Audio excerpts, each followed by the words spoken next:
Okay. Hi friends. Today I'm going to explain the advanced Excel. So previous class ಅಲ್ಲಿ ನೀವು your drop down menu ಮತ್ತೆ protect sheet ಅನ್ನ ಕಲ್ತಿದ್ರಿ. So ಇವತ್ತಿನ topic ಬಂದ್ಬಿಟ್ಟು freeze first row and first column and comment cell ಅಂತ ಹೇಳಿ. So first topic ನೋಡೋಣ ಇವಾಗ freeze first row and first column. So ಹಿಂಗಂತ ಅಂದ್ರೆ ಏನಪ್ಪಾ ಅಂತ ಅಂದ್ರೆ ಈಗ ಫಾರ್ ಎಕ್ಸಾಂಪಲ್ ಇಲ್ಲಿ ಫೀಲ್ಡ್ಸ್ ನೇಮ್ ಇದೆ. ಏನ್ like student name Kannada English maths science ಅಂತ ಹೇಳಿ ಈ ಕಡೆ ಸ್ಟೂಡೆಂಟ್ ನೇಮ್ಗಳಿದೆ ವಾಣಿ ರವಿ ರಾಜು ಅಂತ ಹೇಳಿ ಸ್ಟೂಡೆಂಟ್ಸ್ ನೇಮ್ಗಳಿದೆ. ಸೊ ನನಗೆ ಇವಾಗ ನಾನು ಸ್ಕ್ರೋಲ್ ಮಾಡ್ತಿದ್ದೀನಿ ಅಂತ ಅಂದರೆ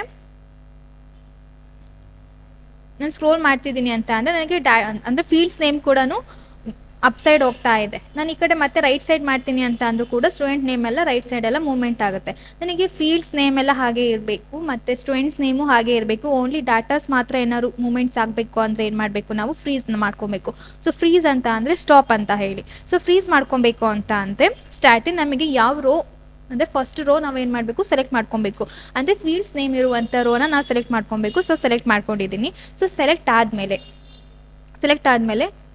ವೀವ್ ಆಪ್ಷನಲ್ಲಿ ಫ್ರೀಸ್ ಪೇನ್ಸ್ ಅಂತ ಬರುತ್ತೆ. ಸೊ ಫ್ರೀಸ್ ಪೇನ್ಸ್ ಮೇಲೆ ಕ್ಲಿಕ್ ಮಾಡಿಕೊಂಡು ಇಲ್ಲಿ ಫ್ರೀಸ್ ಪೇನ್ ಅಂತ ಒಂದು ಆಪ್ಷನ್ಸ್ ಬರುತ್ತೆ. ಮತ್ತು ಇದು ಫ್ರೀಸ್ ಟಾಪ್ ರೋ ಮತ್ತು ಫ್ರೀಸ್ ಫಸ್ಟ್ ಕಾಲಮ್ ಅಂತ ಹೇಳಿ ಇದೇ ಟಾಪ್ ಬರುತ್ತೆ. ಸೊ ಫ್ರೀಸ್ ಪೇನ್ ಅಂತ ಅಂದರೆ ನಾವೇನಾದ್ರು ಒಂದು ಯಾವುದೇ ರೋ ನಾವು ಸ್ಟಾಪ್ ಮಾಡಬೇಕು ಅಂದಾಗ ಅದನ್ನು ಫ್ರೀಸ್ ಪೇನ್ ಅಂತ ಕರಿತೀವಿ. ಸೊ ಫ್ರೀಸ್ ಟಾಪ್ ರೋ ಅಂತ ಅಂದರೆ ಟಾಪ್ ಆಫ್ ಶೀಟಲ್ಲಿ ಟಾಪಲ್ಲಿರೋ ರೋನ ನಾವು ಫ್ರೀಸ್ ಮಾಡ್ಕೊಬೇಕು ಅಂದಾಗ ಅದನ್ನು ಮಾಡ್ಕೊಬೇಕಾಗುತ್ತೆ. ಈಗ ಫಾರ್ ಎಕ್ಸಾಂಪಲ್ ನಾನು ಟಾಪ್ ಅಂದರೆ ರೋನ ನಾನು ಸೆಲೆಕ್ಟ್ ಮಾಡ್ಕೊಂಡಿದ್ದೀನಿ. ಸೊ ಫ್ರೀಸ್ ಟಾಪ್ ರೋ ಮಾಡಿದೆ. ಸೊ ಮಾಡಿದ ಮೇಲೆ ನಮಗೊಂದು ಇಲ್ಲಿ ಲೈನ್ ಫಾರ್ಮೇಷನ್ ಆಗುತ್ತೆ. ಸೊ ಲೈನ್ ಫಾರ್ಮೇಷನ್ ಆದಮೇಲೆ ನಾನು ಇವಾಗ ಸ್ಕ್ರೋಲಿಂಗಿನ ಮೂವ್ಮೆಂಟ್ ಮಾಡಿದ್ರೆ ನನಗೆ ಡಾಟಾಸ್ಗಳು ಮೂವ್ಮೆಂಟ್ ಆಗುತ್ತೆ ಹೊರತು ನಾನು ಫೀಲ್ಡ್ಸ್ ನೇಮ್ಗಳು ಸೆಲೆಕ್ಟ್ ಮಾಡಿರುವಂಥ ಫೀಲ್ಡ್ಸ್ ನೇಮ್ಗಳು ಮೂವ್ಮೆಂಟ್ಸ್ ಆಗಲ್ಲ. ಸೊ ಇದೇ ಥರ ಕಾಲಮ್ ಮಾಡಬೇಕು ಅಂತ ಅಂದರೆ ಕಾಲಮ್ ಸೆಲೆಕ್ಟ್ ಮಾಡಿಕೊಂಡು ಸೇಮ್ ಫ್ರೀಸ್ ಪೇನ್ ಹತ್ರ ಬಂದು ಫ್ರೀಸ್ ಫಸ್ಟ್ ಕಾಲಮ್ನ ಮಾಡಿಕೊಂಡ್ರೆ ಅಲ್ಲಿ ಒಂದು ಲೈನ್ ಫಾರ್ಮೇಷನ್ ಆಗುತ್ತೆ. ಈಗ ನಾವು ಡ್ರ್ಯಾಗ್ ಮಾಡ್ತಾ ಹೋದರೆ ಈಗ ನಾನು ಡ್ರ್ಯಾಗ್ ಮಾಡ್ತಾ ಹೋದರೆ ಸ್ಟೂಡೆಂಟ್ ನೇಮ್ ಅನ್ನೋದು ಹಂಗೆ ಸ್ಟ್ರಕ್ ಆಗಿರುತ್ತೆ, ಡಾಟಾಸ್ ಎಲ್ಲ ಮೂವ್ಮೆಂಟ್ಸ್ ಆಗುತ್ತೆ. ಸೊ ಇದನ್ನು ನಾವು ಫ್ರೀಸ್ ಫಸ್ಟ್ ಕಾಲಮ್ ಮತ್ತು first row and first column ಅಂತ ಕರಿತೇವೆ. ಸೊ ನೆಕ್ಸ್ಟ್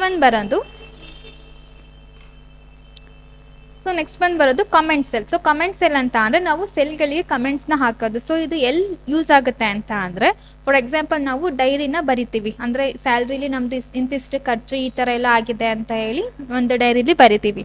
ಸೊ ಇಲ್ಲೂ ಕೂಡ ನಾವು ಸೆಲ್ಗಳಿಗೆಲ್ಲ ನಾವು ಕಮೆಂಟ್ಸ್ನ ಅಪ್ಲೈ ಮಾಡ್ಬೋದು. ಫಾರ್ ಶೀಟ್ 2 ತೊಗೊಳ್ಳೋಣ. So sheet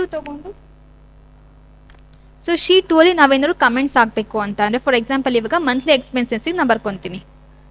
home merge centre. So ಇಲ್ಲಿ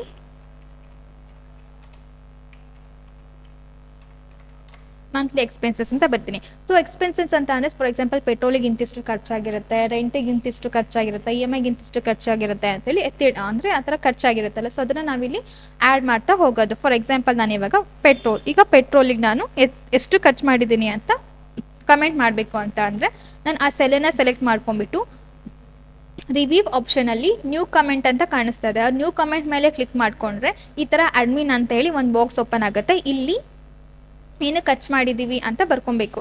ಸರ್ ಫಾರ್ ಎಕ್ಸಾಂಪಲ್ ಈಗ ಅಮೌಂಟ್ ಬರೆಯೋಣ. ಸೊ ಇಲ್ಲಿ ಅಮೌಂಟ್ ಬರೆದು ಆಮೇಲೆ ಕಮೆಂಟ್ ಸೆಲ್ ಎಡಿಟ್ ಕಮೆಂಟ್. ಈಗ ಎಷ್ಟು 1000 ರೂಪಾಯಿನ ಖರ್ಚು ಮಾಡಿದ್ದೀವಿ ನಾವು ಪೆಟ್ರೋಲಿಗೆ ಖರ್ಚಾಗಿದೆ. 3000 ರೂಪಿ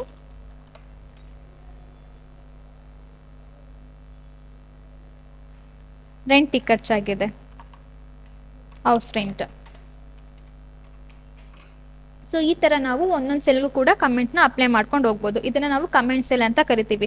ಜಸ್ಟ್ ಇಲ್ಲಿ ರೆಡ್ ಕಲರ್ ಮಾರ್ಕ್ ಬಂದಿದೆಯಲ್ಲ ಅದ್ರ ಮೇಲೆ ಜಸ್ಟ್ ಕ್ಲಿಕ್ ಮಾಡ್ಕೊಂಡವ್ರು ಕ್ಲಿಕ್ ಇಲ್ಲ ಜಸ್ಟ್ ಮೌಸ್ ಮೂಮೆಂಟ್ನ ತೊಗೊಂಡೋದ್ರೆ ಸಾಕು ನಮಗೆ ಅಲ್ಲಿ ಶೋ ಅಪ್ ಮಾಡುತ್ತೆ. ಏನಕ್ಕೆ ಖರ್ಚು ಮಾಡಿದ್ದೀವಿ ಅಂತ ನಾವು ಆ್ಯಡ್ ಮಾಡಿರ್ತೀವೋ ಅದನ್ನು ತೋರಿಸುತ್ತೆ. ಸೊ ಇದಕ್ಕೆ ಶಾರ್ಟ್ಕಟ್ ಕೂಡ ಇದೆ. ಏನು ಕಮೆಂಟ್ ಸೆಲ್ಲಿಗೆ ಶಾರ್ಟ್ಕಟ್ ಇದೆ. ಫಾರ್ ಎಕ್ಸಾಂಪಲ್ ಇವಾಗ ನಾನು 500 ರೂಪಿ ಖರ್ಚು ಮಾಡಿದ್ದೀನಿ. ನಾನು ಕಮೆಂಟ್ ಸೆಲ್ಲನ್ನು ನಾನು ಶಾರ್ಟ್ಕಟ್ಟಲ್ಲಿ ಬೇಕು ಅಂತ ಅಂದರೆ ಶಿಫ್ಟ್ F2 ಮಾಡಬೇಕಾಗುತ್ತೆ. ಸೊ ಶಿಫ್ಟ್ ಪ್ರೆಸ್ ಮಾಡಿಕೊಂಡು F2 ಮಾಡಿದ್ರೆ ಡೈರೆಕ್ಟಾಗಿ ನಮಗೆ ಕಮೆಂಟ್ ಸೆಲ್ಲಿಂದು ಬಾಕ್ಸ್ ಓಪನ್ ಆಗುತ್ತೆ. ಅದೇನು ಖರ್ಚಾಗಿದೆ, ರೀಚಾರ್ಜ್ಗೆ ಖರ್ಚಾಗಿದೆ.